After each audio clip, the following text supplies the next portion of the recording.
চট্টগ্রাম কক্সবাজার সড়কের চুন্তি জাঙ্গালিয়া এলাকায় ঘটে গেল এক হৃদয় বিতরক ঘটনা। টিকটক সেলিব্রিটি বিথি তার স্বামী ও সফর সঙ্গীদের নিয়ে যাত্রাকালীন সময় নিয়ন্ত্রণ হারিয়ে মোটরসাইকেল দুর্ঘটনায় প্রাণ হারিয়েছেন নাটোরের সিংড়া উপজেলার শাওয়েল গ্রামের যুবক সাকিব আল হাসান শাওন। শনিবার দুপুরের দিকে ঘটে যাওয়া এই দুর্ঘটনায় ঘটনাস্থলেই মৃত্যু হয় শাওনের। প্রত্যক্ষদর্শীদের বরাতে জানা যায়, মহাসড়কে মোটরসাইকেলে ভারসাম্য হারিয়ে রাস্তার পাশে ছিটকে পড়েন তিনি। দ্রুত তাকে উদ্ধার করে হাসপাতালে নেওয়ার চেষ্টা করা হলেও আর ফিরিয়ে আনা যায়নি। দুর্ঘটনার কিছু ঘন্টা আগেই শাওন নিজের ফেসবুকে শেষ পোস্ট করেছিলেন, দোকানদার পালিয়ে চলে গেল, কিন্তু সকলকে শুদ্ধ করে দিয়ে এর কিছু পরেই নিজেই চিরতরে চলে গেলেন সবাইকে ছেড়ে। শাওনের অকাল মৃত্যুতে পরিবার, স্বজন ও গ্রামের মানুষের মাঝে নেমে এসেছে শোকের ছায়া। পরিচিত মহলে তিনি ছিলেন প্রাণবন্ত ও হাসি খুশি স্বভাবের।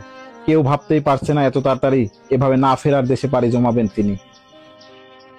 তার একজন ঘনিষ্ঠ বন্ধু ফেসবুকে আবেগঘন একটি পোস্টে বলেছেন, তুমি সত্যি আমাদের রেখে চলে গেলে ভাই, ভাবতেই পারছি না। তুমি এত তাড়াতাড়ি চলে যাবে এখনো বিশ্বাস হয় না। তুমি আর ফিরে আসবে না।